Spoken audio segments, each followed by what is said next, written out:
আমি ছিলাম ঢাকা এবং আপনাদের শ্রদ্ধেয় ওস্তাদ শেখ আব্দুর রাজ্জাক বিন ইউসুফ তিনি ইংল্যান্ডের 20 দিনের সফর শেষ করে গতকাল শাহজালাল ইন্টারন্যাশনাল এয়ারপোর্টে রাতে অবতরণ করে রাজশাহীতে সকালবেলা পৌঁছেছে। আজকে তিনি রওনা দিয়েছেন রাজশাহী থেকে আপনাদের এই প্রোগ্রামে আসার জন্য, এই প্রোগ্রামের ওয়াদা রক্ষা করার জন্য। আর আমি রওনা দিয়েছি ঢাকা থেকে। আমাদের দুই গাড়ির মধ্যেই যোগাযোগ চলমান ছিল, আছে। ইতিমধ্যেই আমরা যখন হাটিকুমরুল অতিক্রম করে আপনার এই সিরাজগঞ্জ মোড় অতিক্রম করে যখন বগুড়া শেরপুর রোডে উঠেছি, তখন আমি ঘুম গেছি গাড়িতে। তখন আমার ড্রাইভার ডাক দিয়ে বলতেছে, আবদুল্লাহ ভাই, তো বলে কি? তো বলে উস্তাজিদের গাড়ি অ্যাক্সিডেন্ট করেছে। ইন্না লিল্লাহি ওয়া ইন্না ইলাইহি রাজিউন। তাই বললাম কি ঘটনা, কোথায়? তো মোকামতলা। তো আমরা খুব দ্রুত, তখন 16 কিলোমিটার দূর ছিলাম মোকামতলা থেকে। খুব দ্রুত আমরা মোকামতলা পৌঁছার চেষ্টা করি এবং আজকের যারা প্রোগ্রামের আয়োজক তাদেরকেও কল দিয়ে আমরা দ্রুত ডাকি যে ভাই তোমরা একটু দ্রুত এগিয়ে আসো, একটু সহযোগিতা করো। তো ঘটনা হচ্ছে গাড়ি ঠিকঠাকই চলতেছিল, কিন্তু একটা সিএনজি রাস্তা থেকে উঠে দ্রুত, সিএনজি চালকেরই দোষ, দ্রুত রাস্তা থেকে উঠতে গেছে এবং আমাদের গাড়ি 60, 70, 80 যে কিলোমিটার গতিতেই থাক ওই সিএনজির সাথে ধাক্কা খেয়ে সিএনজির দু একজন ব্যক্তি, হয়তো আল্লাহ সুবহানাহু ওয়া তাআলা ভালো জানে এখন কি অবস্থা তাদের, তারা বগুড়া জিয়া মেডিকেলে অসুস্থ অবস্থায়, আহত অবস্থায় ভর্তি হয়েছে। আর আমাদের শেখ আব্দুর রাজ্জাক বিন ইউসুফ তিনিও হালকা আহত হয়েছেন, তবে সেরকম গুরুতর নয়। আল্লাহ সুবহানাহু ওয়া তাআলা তাকে হেফাজত করেছে, আলহামদুলিল্লাহ। তবে আমরা তাকে সাথে সাথেই আমার যে গাড়ি ছিল সেই গাড়িতে করে আমরা তাকে ব্যাক পাঠিয়ে দিই এবং আমি সিএনজিতে করে, আমাদের একটা গাড়ি এখন যেটা অ্যাক্সিডেন্ট অবস্থায় আছে সেটা ট্রাকে করে রাজশাহী নিয়ে যাওয়ার চেষ্টা হচ্ছে। আর আমি মোকামতলা থেকে সিএনজিতে করে আপনাদের এই প্রোগ্রামে অংশগ্রহণ করার জন্য এসেছি। আল্লাহ সুবহানাহু ওয়া তাআলা তৌফিক দিয়েছে, কিন্তু বিপদ কেন আসে, আল্লাহ সুবহানাহু ওয়া তাআলার পক্ষ থেকে কী জন্য আসে আল্লাহ সুবহানাহু ওয়া তাআলা ভালো জানে। কিন্তু বিপদ দিয়ে আলোচনা শুরু করার পিছনের কারণ হচ্ছে আজকের একটা কারণ, এবং আজকের প্রোগ্রামের যে আয়োজক তার জন্য আল্লাহ সুবহানাহু ওয়া তাআলার কাছে দোয়া করি যে আজকের প্রোগ্রামের যে আয়োজক, এই ছেলেটা অসুস্থ থাকে সবসময়, ঢাকা মেডিকেলে গিয়ে ভর্তি হয়, তার টাকা পয়সারও সমস্যা থাকে। আল্লাহ সুবহানাহু ওয়া তাআলা তাকেও সুস্থতা দান করুক। আমাদের ওস্তাদ শেখ আব্দুর রাজ্জাক বিন ইউসুফ তাকেও সুস্থতা দান করুক, আল্লাহুম্মা আমিন।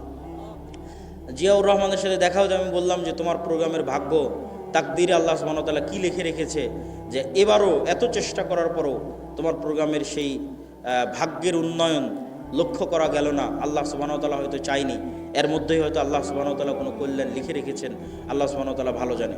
আজকে আমার বক্তব্যের বিষয়বস্তু, অধপতন অবস্থা থেকে মুসলিম উম্মার মুক্তি কিভাবে সম্ভব। তার একটা পয়েন্ট ইতিমধ্যে আমরা আলোচনা করে ফেলেছি, অর্থনৈতিক মুক্তি। অতএব কোনো যুবক বলতে পারবে না যে আমি ঘরে বসে থাকব। মুসলমানদের ব্যবসায়ী হচ্ছে, মুসলমানদের রক্ত মাংসে তাদের বৈশিষ্ট্য হচ্ছে ব্যবসায়ী হওয়া। চাকরি করা মুসলমানদেরকে শিখিয়েছে ইউরোপিয়ানরা। মুসলমানদের বৈশিষ্ট্য ব্যবসায়ী করা, তার দলিল কোথায় থেকে নেবেন? যত সাহাবীর জীবনী আছে সব সাহাবীর জীবনী খুলে দেখেন, কোনো সাহাবী, অধিকাংশ সাহাবী নিজ বাড়িতে, নিজ এলাকায়, নিজ গ্রামে, নিজ শহরে মারা যায়নি। কেননা সবাই ব্যবসা আর দিনের দাওয়াত, এই দুইটাকে নিয়ে রওনা দিয়েছে। যতদূর পর্যন্ত ইসলামের খেলাফত গেছে ততদূর পর্যন্ত তাদের ব্যবসা আর দিনের দাওয়াত চলতে থেকেছে। যেখানে ইসলামিক খেলাফত যায়নি, মালয়েশিয়া, ইন্দোনেশিয়া, ব্রুনাই পর্যন্ত সাহাবীদের দাওয়াত গেছে ব্যবসা আর দিনের দাওয়াত। ভারতের কেরালা, বাংলাদেশের চিটাগাং, এগুলোতে পর্যন্ত দাওয়াত এসেছে ব্যবসা এবং দিনের দাওয়াতের মাধ্যমে। কিন্তু ইউরোপীয় উপনিবেশ মুসলমানদের শিখিয়েছে তোমাদের চাকরি করতে হবে। চাকরি শব্দের অর্থ হচ্ছে চাকর থেকে চাকুরি, গোলাম থেকে গোলামি, নৌকার থেকে নৌকরি, চাকর থেকে চাকুরি। চাকুরির মধ্যে একটু হলেও গোলামের আলামত এবং স্বভাব আছে। আল্লামা ইকবাল বলেছেন, জিন্দা কৌমো কা यही है আলামত কে বদলতি রহতি है সুবহ শাম উনকে। বলছে জীবিত কওমকে, কোন জাতিকে দেখলে বুঝবা যে এই গ্রামের মানুষ এখনো বেঁচে আছে, এই মুসলিম উম্মাহ এখনো বেঁচে আছে, বাংলাদেশের মানুষেরা এখনো বেঁচে আছে যদি দেখো তাদের প্রতিদিনের সকাল সন্ধ্যা পরিবর্তন হচ্ছে। তাদের প্রতিদিনের সকাল সন্ধ্যা যদি পরিবর্তন হচ্ছে দেখো, তাহলে বুঝবা বেঁচে আছে। আর যদি দেখো প্রত্যেক দিন একই রকম, সকালে উঠে অফিস, অফিস থেকে বের হয়ে বাসা, সকালে উঠে অফিস, অফিস থেকে বের হয়ে বাসা, সকালে উঠে কারখানা, কারখানা থেকে বের হয়ে বাসা, যদি সেম রুটিন থাকে তাহলে বুঝবা এই জাতি মারা গেছে। কেন? মরু যাযাবর বিদয়ীন যারা মুসলমান হয়েছিল তাদের কোনো দিন সকাল সন্ধ্যা একরকম থাকতো না। ওরা আজকে এখানে 5 দিন, এখান থেকে উঠে পরের দিন রংপুর, রংপুর থেকে উঠে পরের দিন রাজশাহী, রাজশাহী থেকে উঠে পরের দিন ঢাকা। প্রতিদিন এদের সকাল সন্ধ্যা পরিবর্তন হয়। আর যারা ব্যবসায়ী এদের কোনো দিন সকাল সন্ধ্যা এক থাকে না। আজ এই উদ্যোগ, কাল এই সমস্যা, কাল এই প্রবলেম, আজকে এই সমস্যা, আজকে এই উদ্যোগ। প্রতিদিন তাদেরকে নতুন নতুন চ্যালেঞ্জ, নতুন নতুন প্রবলেম মোকাবেলা করে ব্যবসা করতে হয়। তাহলে বুঝতে হবে এরা জীবিত আছে। ব্যবসায়ী হতেই হবে, ব্যবসায়ী হওয়ার চেষ্টা যুবক সমাজকে করতেই হবে। কেন? তার একটা দলিল দিই। আইয়ুব আলাইহিস সালাতু ওয়াস সালাম একদা গোসল করছিলেন, তখন আসমান থেকে স্বর্ণের বৃষ্টি হচ্ছে। আইয়ুব আলাইহিস সালাতু ওয়াস সালাম গোসল বাদ দিয়ে ওই স্বর্ণের বৃষ্টি স্বর্ণ কুড়াতে গেলেন। যখন স্বর্ণ কুড়াতে গেলেন তখন আল্লাহ সুবহানাহু ওয়া তাআলা আইয়ুব আলাইহিস সালাতু ওয়াস সালামকে বলছে, তোমাকে তো আমি গরিব করে দিইনি, তাহলে তুমি কেন স্বর্ণ কুড়াতে গেলে? এখনো তোমার লোভ গেল না? ধন সম্পদের উপর থেকে এখনো তোমার লোভ যায়নি, থেকে গেছে? তখন আইয়ুব আলাইহিস সালাতু ওয়াস সালাম উত্তরে বলছে, আল্লাহ, ধন সম্পদের উপর লোভ থেকে নয়, স্বর্ণের উপর লোভ থেকে নয়, এই যে স্বর্ণ আকাশ থেকে অবতীর্ণ হচ্ছে এটা আপনার দয়া অবতীর্ণ হচ্ছে, এটা আপনার রহমত অবতীর্ণ হচ্ছে। আর আমি যদি সারা পৃথিবীর সকল ধন সম্পদের মালিক হয়ে যাই, তবু আপনার দয়া থেকে যদি বলি যে না, আল্লাহর দয়া আমার দরকার নাই, তাহলে তো আমি অহংকারী। সারা পৃথিবীর সব ধন সম্পদের মালিক হয়ে গেছি, তাও যদি বুঝতে পারি ওখান থেকে 1 টাকা ইনকাম করা যাবে, তাহলে আমি মনে করব ওই 1 টাকা তো আল্লাহর দয়া। তাহলে ওই 1 টাকা ইনকাম বাদ দিয়ে ঘরে বসে থাকলে এটা অহংকার হবে আল্লাহর দয়ার সাথে। অতএব ওখান থেকে 1 টাকা ইনকাম করা যাবে, ওটা আল্লাহর দয়া, তাড়াতাড়ি ওটা নিতে হবে। আল্লাহ সুবহানাহু ওয়া তাআলা বলছেন, ফাইদা কুজিয়াতিস সালাত ফান্তাশিরু ফিল আরজ ওয়াবতাগু মিন ফাজলিল্লাহ। যখনই তোমাদের সালাত শেষ হয়ে যায় তখনই তোমরা বের হয়ে যাও পৃথিবীতে। যেখানে পৃথিবীতে তোমরা আল্লাহর দয়া দেখতে পাবে, সারা পৃথিবীতে আল্লাহর দয়া ছড়িয়ে ছিটিয়ে আছে, ওই দয়াগুলো জমা করো, ওই দয়াগুলো একত্রিত করো, ওই রিজিকগুলো অনুসন্ধান করো। তাহলে কোনো যুবকের পক্ষে সমীচীন হবে না, কোনো মানুষের পক্ষে সমীচীন হবে না যে সে বুঝতে পারবে ওখান থেকে 1 টাকা পাওয়া যাবে আর ওই 1 টাকা ইনকামের চেষ্টা করবে না, এটা অহংকার। বক্তব্যের এই পয়েন্ট আর একটা কথা বলে শেষ করে নতুন পয়েন্টের দিকে এগিয়ে যাই। ধনী কিভাবে হবে? আমি ইসলামিক ফাইন্যান্সের ছাত্র হিসেবে আজকে আপনাদের গাইবান্ধার মানুষকে একটা পরামর্শ দিয়ে যাই। ধনী হওয়ার উপায় কি? 1 নাম্বার, ধনী হওয়ার পৃথিবীতে কোনো শর্টকাট রাস্তা নাই। প্রত্যেক শর্টকাট রাস্তা হারাম। প্রত্যেক যে এসে আপনাকে বলবে যে এখানে এটা করো, এতদিনের মধ্যে তুমি এত টাকার মালিক হয়ে যাবে, নিশ্চিত জেনে থাকবেন এটা হারাম। পৃথিবীতে ধনী হওয়ার কোনো শর্টকাট রাস্তা নাই, প্রত্যেক শর্টকাট রাস্তা জুয়া। তাহলে ধনী হওয়ার রাস্তা কি? ধনী হওয়ার রাস্তা হচ্ছে কম্পাউন্ড পদ্ধতিতে ধনী হওয়া। সেটা কি? আজকে আপনাদের উপস্থিত জনসমাজকে বললাম আমার এক হাতে আছে 50 লক্ষ টাকা, আর এক হাতে আছে 1 টাকা। আপনারা কে 50 লক্ষ নিতে চান, কে 1 টাকা নিতে চান? তবে শর্ত কি জানেন? এই 50 লক্ষ টাকা থেকে 1 টাকাও বাড়বে না, আর এই 1 টাকা থেকে প্রতিদিন এই 1 টাকাটা দ্বিগুণ হবে। আজ 1 টাকা তো কাল 2 টাকা, 2 টাকা তো পরের দিন 4 টাকা, 4 টাকা তো পরের দিন 8 টাকা, 8 টাকা তো পরের দিন 16 টাকা। কতদিন দ্বিগুণ হবে? 30 দিন। তা আপনারা এখানে বসে থেকেও যদি এখন ক্যালকুলেশন করেন, আপনার মনে হবে আরে বাড়তে তো 8 টাকা, 8 টাকা থেকে 16 টাকার কতই বাড়বে, 16 টাকা থেকে 32 টাকা, তার চেয়ে ভালো এই 50 লক্ষ টাকা এটা নিয়ে নিয়ে। আপনি তাহলে ধনী হতে পারবেন না। আপনি এখনো ব্যবসা বুঝেন না, আপনি এখনো জুয়ার মধ্যে আছেন। মনে করতেছেন ব্যবসা মানে মনে হয় জুয়া, যে একটা গেম খেলে নিলাম একবারে ধনী হয়ে গেলাম। এখান থেকে উঠে গিয়ে হিসাব করবেন যে এই 1 টাকা দ্বিগুণ হতে হতে 30তম দিনে কত হবে? 1 কোটি টাকার বেশি হবে। ক্যালকুলেটরে অথবা মোবাইলে বক্তব্যের শেষে হিসাব করবেন যে 1 টাকা থেকে 2 টাকা, 2 টাকা থেকে 4 টাকা, 4 টাকা 8 টাকা, 8 টাকা থেকে 16 টাকা দ্বিগুণ হতে হতে 30তম দিনে কত হয়? 30তম দিনে 1 কোটি টাকার বেশি হয়ে যাবে। তাহলে ধীর স্থিরভাবে টাকা বাড়তে থাকবে। এটা হলো ধনী হওয়ার রাস্তা। ধনী হওয়ার 2 নম্বর রাস্তা, ধরেন আপনাকে 50 লক্ষ টাকা দিয়ে দিলাম, যে যাও তোমাকে 50 লক্ষ টাকা দিয়ে দিচ্ছি। এখন তুমি ধনী হবা কিনা এটা নির্ভর করছে তোমার মেন্টালিটির উপর, মানসিকতার উপর। কে ধনী হবে 50 লক্ষ টাকা নিয়ে, কে ধনী হবে না বুঝেন। যে 50 লক্ষ টাকা নিয়ে গিয়ে চিন্তা করবে, আরে 50 লক্ষ টাকা পেয়েছি, তাহলে 50 লক্ষ টাকা থেকে একটা গাড়ি কিনি, মোটর সাইকেল কিনি, তারপরে একটা গাড়ি কিনি 20 লাখ টাকা দিয়ে, বাড়ি করি 30 লাখ টাকা দিয়ে, আর কি করা যায়, একটা এসি কিনি, একটা ফ্রিজ কিনি, আর কি একটা টিভি কিনি। এই ব্যক্তি এই 50 লক্ষ টাকা প্রত্যেক ওই জায়গাতে খরচ করেছে যেখান থেকে আরও খরচ বাড়বে। মোটর সাইকেল কিনেছে, মোটর সাইকেলের তেলে খরচ আছে। গাড়ি কিনেছে, এই যে গাড়ি আজকে আমাদের অ্যাক্সিডেন্ট হলো, গাড়িতে খরচ বাড়বে। গাড়ির গাড়ির টায়ার নষ্ট হবে, চাকা নষ্ট হবে, ওটা নতুন করে কিনতে হবে। প্রতিদিন মোবিল লাগবে, মোবিল দিতে হবে। ও যে এসি ফ্রিজ কিনেছে, ওখানে কারেন্ট বিল আসবে, বিদ্যুৎ বিল আসবে। মোবাইল কিনেছে, ইন্টারনেট কিনেছে, ওয়াইফাই কিনেছে, ইন্টারনেটের বিল আসবে। তাহলে এই টাকা প্রত্যেক ওই জায়গাতে ব্যবহার করলো যেখান থেকে আরও খরচ বাড়লো। এই জীবনে কোনো দিন ধনী হতে পারবে না। এর ধনী হওয়ার রাস্তা ফুল স্টপ হয়ে গেছে। এই যদি প্রবাস থেকে কোটি টাকা ইনকাম করে নিয়ে আসে তাও ধনী হবে না, গার্মেন্টসে কাজ করে ইনকাম করে তাও ধনী হবে না, আপনারা যদি মাঠে জমিতে কাজ করে টাকা জমা করেন তাও ধনী হবেন না। শেষ ধনী হওয়ার রাস্তা। ধনী কে হবে? 1 টাকা ইনকাম করেছে, 10 টাকা ইনকাম করেছে, ইনকাম করার পর যে চিন্তা করতে পারবে যে আমার গায়ের জামাটা ছিঁড়া আছে, ছিঁড়াই থাক, আমার পায়ের স্যান্ডেলটা ছিঁড়া আছে, ছিঁড়াই থাক, আমার বাড়ি মাটির আছে, মাটিরই থাক। আগে 10 টাকা এমন জায়গায় ব্যয় করি যেখান থেকে আর 1 টাকা ইনকাম হবে, যেখান থেকে আর 1 টাকা ইনকাম বের হয়ে আসবে, ওই জায়গাতে আগে ব্যয় করি এই 10 টাকা। এই ব্যক্তি ধনী হয়ে যাবে। সময় লাগবে, 30 বছর সময় লাগবে, কিন্তু যে কম্পাউন্ড ওয়েতে আস্তে আস্তে বাড়তে বাড়তে শেষের দিকে গিয়ে কোটিপতি হয়ে যাবে। দ্রুত শেষে গিয়ে দ্রুত কোটিপতি হবে, শুরুতে অত দ্রুত হবে না, কিন্তু ওর পদ্ধতি ঠিক আছে। আর 10 টাকা ইনকাম করে বলবেন আজকে নতুন জামা লাগবে, 10 টাকা ইনকাম করে বলবেন আজকে নতুন স্যান্ডেল লাগবে, আজকে এসি ফ্রিজ লাগবে, জীবনে ধনী হবে না। যে টাকা এমন জায়গায় ব্যয় করতে পারে যেখান থেকে আবার টাকা ইনকাম হওয়ার রাস্তা তৈরি হবে, এ ধনী হয়ে যাবে, আজকে যতই গরিব থাকুক। তাহলে মুসলমানদের ধনী হওয়া ছাড়া, অর্থনৈতিক মুক্তি ছাড়া গোলামি থেকে মুক্তির রাস্তা নাই।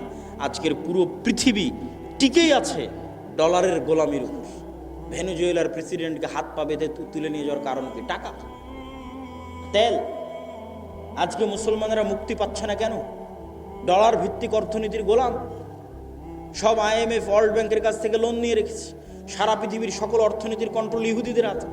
তাহলে মুসলমান বলবে আমি ঘুমাবো, বসে থাকবো, ফ্রি ফায়ার পাবজি খেলবো, ব্যবসা করবে না, টাকা পয়সা ইনকাম করবে না, মুক্তি হবে? এটা অসম্ভব। ব্যবসা করতে হবে, টাকা পয়সা ইনকাম করতে হবে। আল্লাহ সুবহানাহু ওয়া তাআলা কবুল করুক, আল্লাহুম্মা আমিন। গোলামি থেকে মুক্তির জন্য 2 নম্বর করণীয় ঈমান বিল গায়বে ইয়াকিন এবং সর্বোচ্চ তাওহীদে বিশ্বাস। আল্লামা ইকবাল লিখেছেন, ये दौर अपने बराहिम की तलाश में है। আজকের যুগে মুসলমানদের মুক্তির একটাই রাস্তা, আজকে মুসলমানদের মধ্যে একজন ইব্রাহিম আলাইহিস সালাম লাগবে। নাই, ইব্রাহিম আলাইহিস সালাম নাই মুসলমানদের মধ্যে। আল্লামা ইকবাল গবেষণা করে দেখেছে, অনুসন্ধান করে দেখেছে, মুসলমানদের মধ্যে সালাত আদায়কারী আছে, রোজাদার আছে, দানবীর আছে, ইব্রাহিম আলাইহিস সালামের মতো সর্বোচ্চ তাওহীদে বিশ্বাসী নাই। আপনারা আহলে হাদিস মানুষ মনে করছেন আমরা তো কবরে যাই না, আমরা তাবিজ কবজ ব্যবহার করি না, আমরা শিরক করি না, তাহলে আমাদেরও কিসের তাওহীদে কমতি আছে? সেটা কোথায়? ইব্রাহিম আলাইহিস সালাতু ওয়াস সালামের তাওহীদ মানে তার হৃদয় শুধু এই কবর আর শিরক থেকে মুক্ত নয়, তার হৃদয় টাকার প্রভাব থেকে মুক্ত, নেশার প্রভাব থেকে মুক্ত, নারীর প্রভাব থেকে মুক্ত, ক্ষমতার প্রভাব থেকে মুক্ত। কোনো একটার প্রলোভন দেখিয়ে তাকে আল্লাহর আনুগত্য থেকে দূরে করা যাবে না। তুমি আহলে হাদিস হলে কি হবে? সালাফি হলে কি হবে? কবরে পূজা না দিলে কি হবে? তুমি তো বিড়িখোর, সিগারেটখোর, বিড়ি সিগারেটের নেশায় আছো। তাহলে তোমার ইলাহকে ওই বিড়ি সিগারেট। ইলাহাহু হাওয়া, যার নফসকে সে নিজের ইলাহ বানিয়ে নিয়েছে। তুমি টাকার জন্য হালাল হারাম বাস বিচার না করেই টাকার জন্য পাগল, তাহলে তোমার ইলাহকে টাকা। তুমি ক্ষমতার জন্য বাস বিচার না করে মানুষ হত্যা করতে পারো, মিছিল মিটিং করতে পারো, মিথ্যা কথা বলতে পারো, তাহলে তোমার ইলাহকে ক্ষমতা। তাহলে যার অন্তরে হয় ক্ষমতার প্রভাব আছে, না হয় নারীর প্রভাব আছে, না হয় টাকার প্রভাব আছে, না হয় জুয়ার প্রভাব আছে, না হয় অন্য কোনো নেশার প্রভাব আছে, এ তাওহীদপন্থী নয়, এই ইব্রাহিম আলাইহিস সালাতু ওয়াস সালামের উত্তরসূরি নয়। যতই শিরকে আকবার না করুক, বড় শিরক না করুক, ইব্রাহিম আলাইহিস সালাম কে? যার হৃদয় শুধু ওটাই চায় যেটা আল্লাহ বলেছে, তার হৃদয় ওটাই ভালোবাসে যেটা আল্লাহ ভালোবাসে, তার হৃদয় ওটাই ঘৃণা করে যেটা আল্লাহ ঘৃণা করে। এটা এত সহজ নয়। আল্লাহ যেটা ঘৃণা করতে বলেছে ওটাকে আপনি শতভাগ ঘৃণা করবেন, আর আল্লাহ যেটা ভালোবাসতে বলেছে ওটাকে আপনি জান প্রাণ দিয়ে ভালোবাসবেন। এই মহব্বত, এই ভালোবাসা আল্লাহ সুবহানাহু ওয়া তাআলার সাথে, এই সম্পর্ক আল্লাহ সুবহানাহু ওয়া তাআলার সাথে, আল্লাহকে আপনি ওই লেভেলের ইলাহ মানেন, এই মুসলমান হওয়া এত সহজ নয়। ওই ইব্রাহিম আলাইহিস সালাতু ওয়াস সালাম হওয়া অত সহজ নয়, কিন্তু ইব্রাহিম আলাইহিস সালাম লাগবে। মুক্তি ইব্রাহিম আলাইহিস সালাতু ওয়াস সালামের মতো মানুষ হওয়া ছাড়া সম্ভব নয়। 2 নাম্বার, ঈমান বিল গায়বে ইয়াকিন। গায়েব মানে যা চোখে দেখা যায় না। আজকে এখানে আব্দুল্লাহ বিন আব্দুর রাজ্জাক উপস্থিত হয়েছে, এটা আপনারা চোখে দেখতে পাচ্ছেন, কিন্তু এখানে যে ফেরেশতারাও উপস্থিত হয়েছে এটা কি দেখতে পাচ্ছেন? দেখতে পাচ্ছেন না। কিন্তু ফেরেশতারা যে উপস্থিত হয়েছে ওটাকে যেই দিন এইভাবে বিশ্বাস করতে পারবেন, যেভাবে এখন আমাকে দেখে যেটা আপনার অন্তরে যেই মাত্রার বিশ্বাস, যেখানে আব্দুল্লাহ বিন আব্দুর রাজ্জাক উপস্থিত আছে, এই মাত্রার বিশ্বাস যেই দিন হবে যে না এখানে আমার পাশে ফেরেশতারা বসে আছে, এটার নাম ঈমান বিল গায়বে ইয়াকিন। এটা হচ্ছে দেখতে পাওয়া, ভিজুয়ালাইজ করা। কবরকে আপনি দেখতে পাচ্ছেন, জান্নাতকে আপনি দেখতে পাচ্ছেন, জাহান্নামকে আপনি দেখতে পাচ্ছেন। আপনি কল্পনা করেন, আসহাবুল উখদুদের ঘটনা বলছিল তাওহীদ ভাই, ওমা নাকামু মিনহুম ইল্লা ইউমিনু বিল্লাহিল আজিজিল হামিদ, বলছে যে আগুনের মধ্যে ঢুকে যাচ্ছে। ঘটনা তো ভাই বলেছে, আমি শুধু লজিক বলি। ওদের বাড়ি আছে, ঘর আছে, বাড়ি ঘর রেখে সাক্ষাৎ আগুনের মধ্যে কিভাবে ঢুকে? একটা রাস্তা ছাড়া ওই আগুনের মধ্যে ঢুকার কোনো রাস্তা নাই। আপনি পারবো না। পারবো একটা শর্ত পূরণ করলে। সেটা কি? আসহাবুল উখদুদের ঈমান বিল গায়বে ইয়াকিন এত বেশি ছিল যে ওরা ওই আগুনের মধ্যে জান্নাত দেখতে পাচ্ছিল। ওরা আগুনে ঢুকে নিরে পাগলা, ওরা জান্নাতে ঢুকেছে। আল্লাহু আকবার। আপনি মনে করছেন আগুনে ঢুকেছে, কিন্তু ওরা তো আগুন দেখতেই পায়নি। ওরা ওই আগুনের জান্নাত দেখতে পেয়েছে। আমরা কিসে ঢুকছি? জান্নাতে ঢুকতেছি। জান্নাতকে এরকম ভিজুয়ালাইজ যতক্ষণ না করতে পারে ঢোকা সম্ভব নয়। আর ওরা যখন পেছন মুড়িয়ে নিজের বাড়ি ঘর দেখেছে তখন দেখতে পাচ্ছে। আপনি দেখছেন বাড়িতে এসি আছে, ফ্রিজ আছে, ঘর বাড়ি আছে, ছেলে মেয়ে আছে, কিন্তু ওরা যখন বাড়ির দিকে তাকিয়ে দেখেছে তখন দেখছে আর এখানে তো জাহান্নামের আগুন জ্বলছে। সত্যি দেখতে পাচ্ছে, কাল্পনিক নয়, সত্যি দেখতে পাচ্ছে। আর আমাদের বাড়ি ঘরে তো জাহান্নামের আগুন জ্বলছে, ওরে বাবারে, এখানে ফেরত যাওয়া যাবে না। আর এই আগুনের মধ্যে কি দেখতে পাচ্ছে? জান্নাত। আর এখানে তো ঢুকতে হবে। এর নাম হচ্ছে ঈমান বিল গায়বে ইয়াকিন। এই লেভেলের ঈমান যতক্ষণ পর্যন্ত অন্তত বাংলাদেশের 20% মুসলমানের না হয়েছে, ততক্ষণ আপনি বলবেন যে বাংলাদেশে ইসলাম প্রতিষ্ঠা হয়ে যাবে, ইসলামী খেলাফা কায়েম হয়ে যাবে, সম্ভব নয়। আজকে যদি আপনি আমাকে বাংলাদেশের প্রধানমন্ত্রী করে দেন, আজকে ইরানের কি অবস্থা দেখেন। আমি বাংলাদেশের ক্ষমতায় গিয়ে যদি বলি বাংলাদেশ শতভাগ ইসলামী আইন বাস্তবায়ন করে দিলাম, কালকে ভারত এবং আমেরিকা মিলে অর্থনৈতিক বয়কট দিবে বাংলাদেশকে, যেমন ইরানকে দিয়ে রেখেছে। তাহলে ইরানের মানুষ মিছিল করতেছে কেন? আপনিও মিছিল করবেন কেন? অর্থনৈতিক বয়কট দেওয়ার পর ডলার আসবে না, গার্মেন্টস বন্ধ হয়ে যাবে। তাহলে গাইবান্ধার মানুষ খাবে কি? গাইবান্ধার মানুষ এখন যেই জীবনযাত্রায় অভ্যস্ত, এই মানের জীবনযাত্রা থাকবে না। বিদ্যুৎ আছে, বিদ্যুৎ থাকবে না, অল্প থাকবে, যাবে আসবে। যে কয়েকজনের বাড়িতে এসি চলছে আর এসি চালাতে পারবে না, যে কয়েকজন ফ্রিজ আছে ওরা চালাতে পারবে না। তাহলে জীবনযাত্রার মান কমে যাবে। যখনই জীবনযাত্রার মান কমে যাবে তখন বলবে রাখো তোমার ইসলাম, আগের যেটা সেকুলার দেশ ছিল ওটাই ভালো ছিল।